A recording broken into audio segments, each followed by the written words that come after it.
नमस्कार साथियों, मैं मोहित कपूर जगुका संस्थान जयपुर के डिजिटल प्लेटफॉर्म जगुका जीके हब और आपके अपने यूट्यूब चैनल पर आपका हार्दिक स्वागत करता हूं। कुछ दिनों से लगभग कंप्यूटर की क्लास नहीं हो पा रही थी, कुछ समस्याएं थी, कुछ टाइम का मैनेजमेंट नहीं हो पा रहा था, इसलिए आपकी क्लासेस नहीं ले रहे थे। वैसे ही आपका 1-2 दिन में ऐप आने वाला है, तो उसके माध्यम से वैसे ही यहाँ से सारी क्लासेस आपके रिकॉर्डेड मोड पे और जो आपका मोबाइल एप्लीकेशन है उसमें अवेलेबल होगी। ठीक है, कंप्यूटर के जहां तक मैंने आपको कोर्स करा दिया था, यानी कंप्यूटर की विशेषताएं हो गई थी, कंप्यूटर की पीढ़ियां हो गई थी, कंप्यूटर का बेसिक हो गया था इंट्रोडक्शन, उसके बाद कंप्यूटर का आर्किटेक्चर मैंने आपको बताया था, यानी किस तरह से हम ब्लॉक डायग्राम बनाते हैं। उसमें भी ब्लॉक डायग्राम के बाद आपको कितने पार्ट्स होते हैं, हालांकि मैं कुछ क्वेश्चंस भी करवा चुका था क्योंकि क्वेश्चन समय समय पर कराना आवश्यक माना जाता है। तो उसमें आपको आर्किटेक्चर के अंदर, यानी जो आपका कंप्यूटर का ब्लॉक डायग्राम था, तो कंप्यूटर के ब्लॉक डायग्राम के अंतर्गत मैंने आपको टोटल 3 प्रकार के पार्ट बताए थे। ठीक है, तो मैं अभी मोटे रूप में केवल डायग्राम बना रहा हूं, इसको कंप्लीटली आपको कंसीडर नहीं करना है कि एक तो जो पार्ट था वो कौन सा था, आपका इनपुट सेक्शन था। इनपुट सेक्शन के बाद ये जो आपका मुख्य सेक्शन था, ये सेक्शन कौन सा था, सीपीयू था। और सीपीयू भी कितने पार्ट में डिवाइड था, आपके 3 मेजर पार्ट में डिवाइड था। तो जिसमें एक तो आपकी थी मेमोरी यूनिट, एक आपकी थी मेमोरी यूनिट, एक आपकी थी ALU arithmetical and logical unit, और एक आपकी इसमें थी कंट्रोल यूनिट। कंट्रोल यूनिट थी। और इसी तरह से फिर इसकी एक और जो यूनिट थी वो थी इसकी आउटपुट यूनिट। आउटपुट यूनिट तो 3 मेजर पार्ट मान लो आपके, एक तो इनपुट यूनिट हो गई जो इनपुट डिवाइसेस होती है आपकी, एक आपकी आउटपुट यूनिट हो गई जो आपकी आउटपुट डिवाइस होती है। इनपुट और आउटपुट डिवाइस आपको मैंने बता दी थी, साथ ही साथ मैंने उनके आपको क्वेश्चंस भी, ऑब्जेक्टिव क्वेश्चंस सॉल्व करवाए थे। ठीक है, और भी कोई प्रॉब्लम हो तो आप पूछ सकते हो। यहां पर हम आज बात करने जा रहे हैं किसकी, सीपीयू की।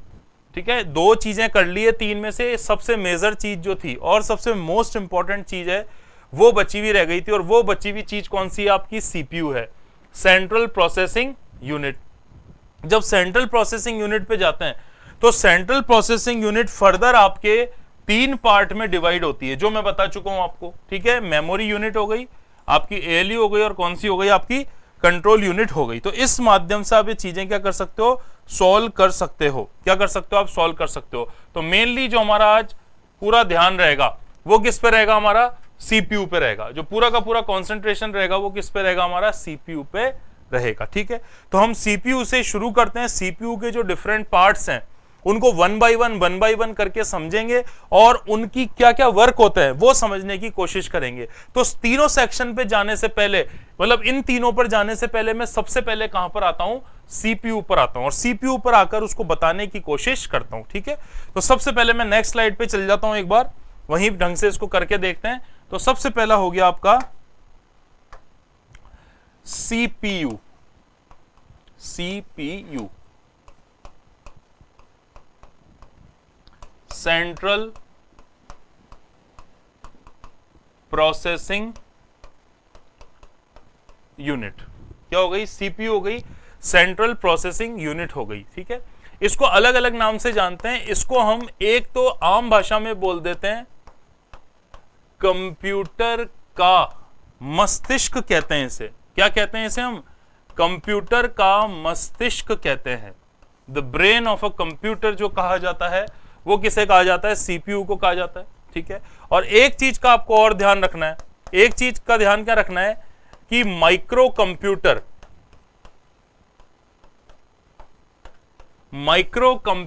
के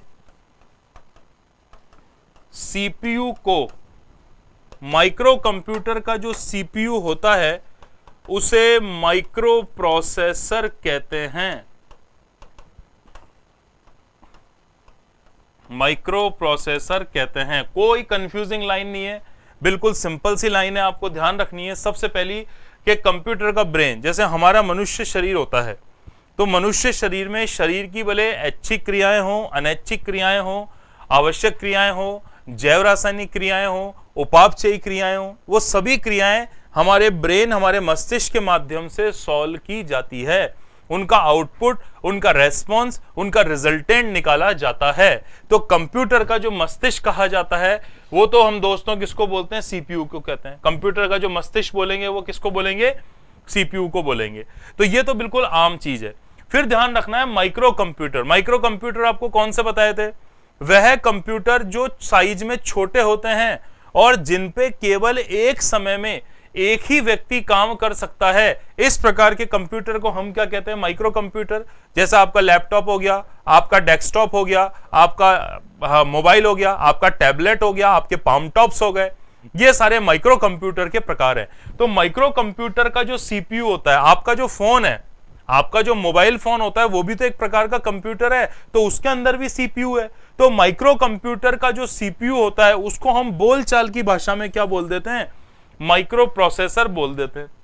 और यह बात मैं आपको पहले ही क्लियर कर चुका हूं कि कंप्यूटर पर पूरा कंट्रोलिंग का काम सीपीयू का होता है, और सीपीयू में भी जो मदरबोर्ड पर मेन कंपोनेंट होता है वो कौन सा होता है, माइक्रो प्रोसेसर। जितने प्रकार के कंप्यूटर ऑपरेशंस कर रहा है, जितने प्रकार के इंस्ट्रक्शन पे वर्क कर रहा है, वो सारा का सारा जो लोड होता है वो किस पे होता है, माइक्रो प्रोसेसर। आप अपने डेस्कटॉप पे देखते हैं तो वो लोड बताता है सीपीयू पे, एक्चुअली वो लोड सीपीयू पर नहीं है, सीपीयू के अंदर क्या स्थित है, माइक्रो प्रोसेसर। तो यही कंप्यूटर का पूरा जो लोड होता है, परफॉर्मेंस होती है, स्पीड होती है, एफिशिएंसी होती है, उसको मेंटेन रखने का कार्य करता है। ठीक है, यहां तक क्लियर हो गया, पहली चीज ये ध्यान रखना। अब यहां पर क्या होता है कि सीपीयू जो होता है उसका एक और काम होता है कोऑर्डिनेशन करना। कोऑर्डिनेशन करना या फिर बोल सकते हैं कंट्रोल करना। दूसरे शब्दों में, वैसे तो ज्यादा जो फेमस वर्ड है वो हम कौन सा यूज करते हैं, कोऑर्डिनेशन। कोऑर्डिनेशन का अर्थ होता है समन्वय। और किस किस के बीच में समन्वय करना, तीन भागों के बीच में। समझ गए मेरी बात आप, तीन भागों में क्या करना, समन्वय करना। और तीनों भागों में समन्वय करने का जो काम होता है, यह काम किसका होता है, सीपीयू का होता है। तीनों भाग आपको बता दिए थे, मेमोरी यूनिट, कंट्रोल यूनिट और अर्थमेटिकल एंड लॉजिकल यूनिट। तो यहां तक उम्मीद है आपको समझ में फिलहाल आया होगा कि भाई तीनों पॉइंट डायरेक्ट परीक्षा में पूछे जाते हैं और आपको किस तरह से काम करना है। मतलब बाहरी इंस्ट्रक्शन तो सीपीयू देगा, बाहर के डब्बे को हम सीपीयू कह रहे हैं, पर अंदर उसके तीन मेन कंपोनेंट माने जाएंगे। ठीक है, तो आगे चलते हैं। सबसे पहले फर्स्ट इसमें जो सेक्शन है उसको लेंगे। तो सबसे पहले देखो, सबसे पहले हम सीपीयू के अंदर कौन सी यूनिट को ले रहे हैं, एएलयू। क्वेश्चन कुछ करवा दिए थे एएलयू के, पर जो बचा हुआ है वो यहां पर करेंगे। इसको बोलेंगे अर्थमेटिक एंड लॉजिकल यूनिट। क्या बोलते हैं इसको, अर्थमेटिकल एंड लॉजिकल यूनिट के नाम से जाएंगे। अब इसका काम क्या, नाम में पता चल रहा है अर्थमेटिक ऑपरेशन करेगी और लॉजिकल ऑपरेशन करेगी। यानी ध्यान से समझना, इसके कार्य की बात करते हैं, सीपीयू के कार्य। ठीक है ना। अब देखो, एक तो इसका काम है गणितीय क्रियाएं करना। गणितीय क्रियाएं करना, जितने भी मैथमेटिकल ऑपरेशंस होते हैं वो मैथमेटिकल ऑपरेशन इसके माध्यम से संचालित होते हैं। जैसे एक मैथमेटिकल ऑपरेशन हो गया जोड़ना, हो गया घटाना, हो गया भाग देना, हो गया गुणा करना, हो गया आदि। ये सारे क्या हो गए, आपके मैथमेटिकल ऑपरेशंस हो गए। और इन मैथमेटिकल ऑपरेशंस को जो करता है, मैथमेटिकल ऑपरेशन करने का काम करता है, वो कौन करता है, एएलयू करता है। तो एएलयू का एक काम, बहुत सारे काम में से एक है मैथमेटिकल ऑपरेशंस करना। कोई भी आपने डेटा को इनपुट पे दिया तो उसको क्या करवाना है, ऐड करवाना। सपोज इंस्ट्रक्शन आया सीपीयू की तरफ से, कंट्रोल यूनिट उसको एक्वायर करके वर्क करा रही है। कोई रजिस्टर है ए रजिस्टर है, ए रजिस्टर में डेटा स्टोर कर दिया 5, दूसरा रजिस्टर है बी, दूसरे रजिस्टर में डेटा स्टोर कर दिया 6। अब आपको ऑपरेशन इंस्ट्रक्शन में मिला कि इन दोनों को क्या करना है, गुणा करना है। तो इन दोनों का आंसर क्या है, 30, और 30 कोई तीसरे रजिस्टर सी में क्या जाके क्या हो गया, स्टोर हो गया। तो ये डेटा तो हमने इनपुट डिवाइस के द्वारा दिए, डेटा पर वर्क सीपीयू ने किया, कंट्रोलिंग कंट्रोल यूनिट ने करी, पर इनके बीच ऑपरेशन कराने का जो गुणा वाला काम है वो कौन करेगा? एएलयू करेगा, और जो रिजल्ट होगा उसको आउटपुट पे भी दिखाएगा। और एक रजिस्टर सी में, रजिस्टर्स क्या होते हैं बताऊंगा। ये जो तीनों बना रखे हैं मैंने, ये तीनों के तीनों, इन तीनों को बोलते हैं रजिस्टर्स। रजिस्टर्स ये एक प्रकार की मेमोरी प्रदान करते हैं। जो रजिस्टर्स होते हैं वो एक प्रकार की मेमोरी प्रदान करते हैं। जो रजिस्टर्स होंगे वो क्या प्रदान करेंगे? एक प्रकार की मेमोरी प्रदान करते हैं, टेम्परेरी मेमोरी, फास्ट मेमोरी, ठीक है, जो फास्ट चीजों को एकदम अपने अंदर स्टोर कर ले और तुरंत डिलीट कर दे, और सीपीयू को मेमोरी का मार्ग प्रदान करे, एक रास्ता प्रदान करे। उस डिवाइसेस को हम क्या कहते हैं? रजिस्टर्स कहते हैं। आगे जब आएगा तब इन रजिस्टर्स के बारे में मैं और भी चीजें बताऊंगा। तो एक तो ये गणितीय ऑपरेशन करती है। कौन से करते हैं? गणितीय ऑपरेशन हो गए। दूसरा देखते हैं, आगे वाली स्लाइड पे चलेंगे, वही चल रही है आपकी एएलयू। एएलयू ही चल रहा है। अच्छा, इसका सेकंड काम अगर एएलयू का पूछा जाए, वही कार्य चल रहे हैं, कार्य चल रहे हैं। सेकंड कार्य अगर एएलयू का पूछा जाए तो इसका जो सेकंड कार्य होता है वो आता है लॉजिकल ऑपरेशन करना। लॉजिकल ऑपरेशन करना, जैसे ग्रेटेस्ट को फाइंड करना, ठीक है, स्मॉलेस्ट को फाइंड करना, कंपैरिजन करना। कंपैरिजन का मतलब तुलनात्मक अध्ययन।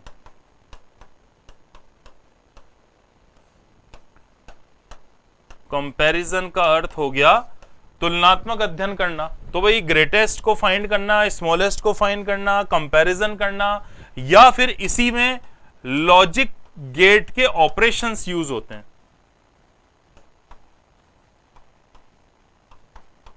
लॉजिक गेट ऑपरेशंस यूज होते हैं, और जनरली संक्रियाएं जो करता है वो किस में करता है? In a binary format. In a binary format. हालांकि जो मैथमेटिकल ऑपरेशंस आपके हो रहे थे लास्ट स्लाइड पे, ये भी बाइनरी फॉर्मेट में ही होंगे, ये आपको ध्यान रखना है। ये जो आपके मैथमेटिकल ऑपरेशन एएलयू कर रहा था, ये भी कौन से फॉर्मेट में होंगे? बाइनरी फॉर्मेट में होंगे। और इसी तरह से जब आगे चलेंगे तो आपके लॉजिकल ऑपरेशंस हैं वो भी आपके बाइनरी फॉर्मेट में होंगे। लॉजिक गेट्स नहीं होते क्या, जितने भी आपको मैंने एग्जाम्पल की बताया, और गेट हो गया, एंड गेट हो गया, नैंड गेट हो गया, ठीक है, ये सारे विभिन्न प्रकार के क्या हो गए? गेट्स हो गए। तो जितने भी लॉजिकल ऑपरेशन है, फिर जैसे आपने देखा होगा ग्रेटर देन या लेस देन, जैसे ये ग्रेटर देन का साइन हो गया, लेस देन का साइन हो गया, इक्वल टू का साइन हो गया, इक्वल टू और ग्रेटर देन वाला साइन हो गया। ये सभी प्रकार के जो आपके डेटा होते हैं, आपको कंपैरेटिव स्टडी करनी होती है, तो वहां पर आपका जो अर्थमेटिकल और लॉजिकल यूनिट क्या करता है? अपने ऑपरेशंस परफॉर्म करता है। अब क्या होता है, मैं एक सिंपल से वे में आपको एक समझाने की कोशिश करता हूं। आपने सबसे पहले सीपीयू है, सीपीयू को आपने क्या दिया? डेटा दिया। सीपीयू को आपने क्या दिया? डेटा दिया। अच्छा, इस डेटा के साथ साथ आपने सीपीयू को क्या दिया? निर्देश दिए।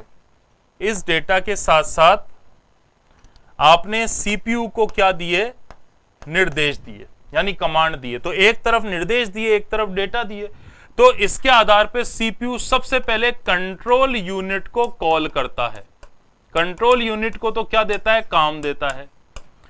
फिर इसका जो डेटा है वो मेमोरी में जाकर क्या हो जाता है? स्टोर हो जाता है, ठीक है। और उसके बाद ये बाद में क्या देता है? आपकी कमांड देता है। और इस तरह फिर सारे के सारे वर्क होते हैं। फिर जब आउटपुट आता है तो ये आउटपुट भी सीपीयू से वापस जाता है, और फिर सीधे जो आपकी आउटपुट डिवाइस होती है उन पर जाके क्या हो जाता है? स्टोर हो जाता है। मतलब ध्यान से सुनना मेरी बात, थोड़ा ध्यान से सुनोगे तब ये चीजें वन बाय वन करके आपको एकदम क्लियर हो जाएगी। देखो समझना बात को।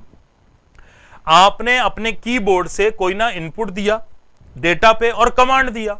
ये कमांड और डेटा को कौन अपने में एक्सेप्ट करेगा? सीपीयू करेगा। अब आपको मैंने बोर्ड में पिछले बताया था कि अगर किसी भी डेटा पे ऑपरेशन करना है तो डेटा को परमानेंट की जगह टेम्पररी अस्थायी रूप से स्टोर करके रखना पड़ेगा।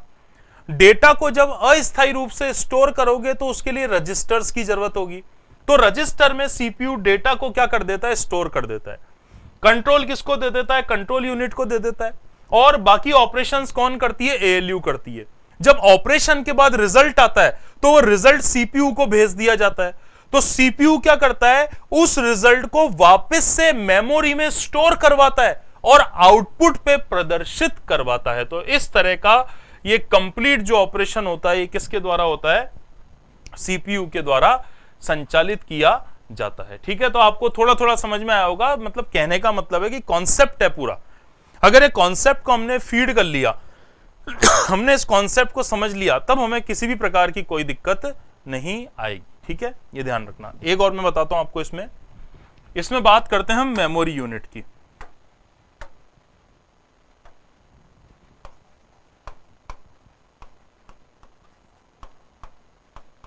मेमोरी नहीं, कंट्रोल यूनिट। किसकी बात करते हैं सबसे पहले, क्योंकि मेमोरी एक अलग से फिर बड़ा टॉपिक हो जाएगा, उसको कल लेंगे। आज बात करते हैं कंट्रोल यूनिट की। ठीक है, कि कंट्रोल यूनिट के काम क्या क्या होते हैं, कार्य क्या क्या होते हैं। सीपीयू द्वारा दिए गए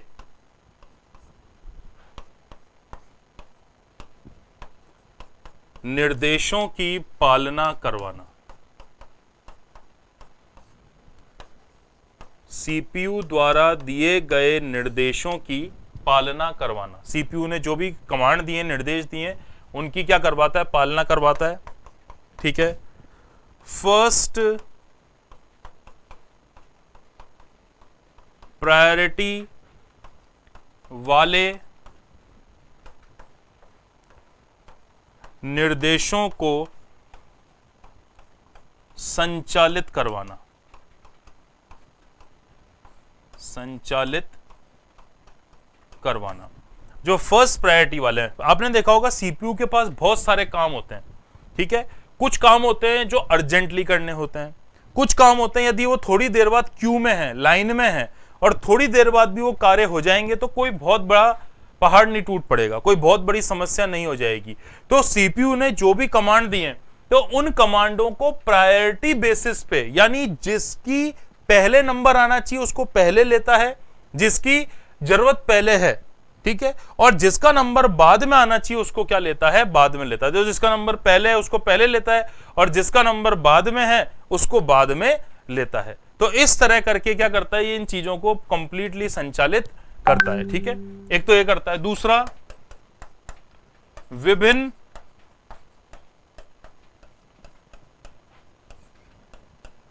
कंपोनेंट्स, भागों अर्थात यूनिट को निर्देशित करके कार्य पूरा करवाना व सीपीयू को रिपोर्ट देना। सीपीयू को रिपोर्ट देना कहने का मतलब है, मेमोरी नाम से, सॉरी, कंट्रोल यूनिट नाम से आपको पता चल रहा है कि कंट्रोल यूनिट जितने भी काम करेगी, जो आपकी कंट्रोल यूनिट है, तो कंट्रोल यूनिट आपके जितने भी काम करती है वो सारे के सारे काम जो कंट्रोल यूनिट करती है वो विभिन्न प्रकार के अंदर जो कंपोनेंट्स हैं, कंपोनेंट्स में जैसे एक कंपोनेंट का आप नाम लिख सकते हो रजिस्टर्स। एक जो कंपोनेंट हो गए ये कौन से हो गए, रजिस्टर्स हो गए। फिर विभिन्न प्रकार के अंदर भाग होते हैं, जैसे एक्यूमुलेटर्स होते हैं, अंदर बसेस होती है, अंदर कनेक्टर्स होते हैं, अंदर फैचिंग डेटा होता है। वो एक एक चीज बाद में बताऊंगा। प्रॉपर एक इंस्ट्रक्शन फॉर्मेट होता है।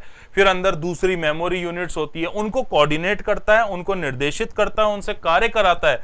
और जब कार्य संपादित हो जाता है, कार्य कंप्लीट हो जाता है, तो उसकी जो रिपोर्ट है वो वापस से किसको सौंपता है, सीपीयू को सौंपता है। तो इस तरह से ये पूरा का पूरा काम किसका होता है, कंट्रोल यूनिट का। अब यहां आपको क्या लगता है ये चीजें टिपिकल है, जबकि टिपिकल नहीं है। परीक्षा में जब प्रश्न आता है 4 ऑप्शन आते हैं, चारों ऑप्शन को ध्यान से पढ़ोगे। जैसे आपसे पूछा, कोई क्वेश्चन आ गया कि निम्न में से कौन सा कंट्रोल यूनिट का कार्य है या निम्न में से कौन सा कंट्रोल यूनिट का कार्य नहीं है, तो वहां पर आपको जब उन कार्यों को आप बेढंग से पढ़ोगे, अगर यहां एक बार ध्यान लगा के पढ़ा हुआ है और पेपर में उन कार्यों को पढ़ोगे तो 2 मिनट के अंदर विदाउट एनी कंफ्यूजन आपका आंसर निकल के सामने आ जाएगा। तो वहां थोड़ा धैर्य रखें, जैसा नाम है वैसा ही इन चीजों का क्या है, काम है। बस अगर आपने छोटे छोटे छोटे की पॉइंट समझ रखे हैं तो ये चीजें बिल्कुल आसानी से एकदम स्मूथली हो जाएगी। ठीक है, तो दोस्तों अब इसका तीसरा पार्ट बचा है। जैसे सीपीयू का एक पार्ट तो था कौन सा, अर्थमेटिकल एंड लॉजिकल यूनिट, दूसरा पार्ट कौन सा था, कंट्रोल यूनिट, और तीसरा पार्ट है इसका मेमोरी यूनिट। तो मेमोरी यूनिट में आपको कल कराऊंगा, क्योंकि उसमें primary memory, secondary memory, RAM, ROM और उनसे बेस संबंधित जो तथ्य हैं वो मुझे क्या करने पड़ेंगे, आपको करवाने पड़ेंगे। ठीक है, तो दोस्तों कल सेम टाइम पर मिलेंगे और जो भी आगे की इसमें सिलेबस है उसको हम करने की कोशिश करेंगे। तब तक के लिए अगर कुछ प्रॉब्लम है तो कमेंट में पूछ लो, तो कल मैं जब क्लास लेके आऊंगा तो उससे पहले उसका आपको क्या दे दूंगा, रिप्लाई कर दूंगा। तो दोस्तों इस वीडियो को देखा आपने, आपका बहुत बहुत धन्यवाद।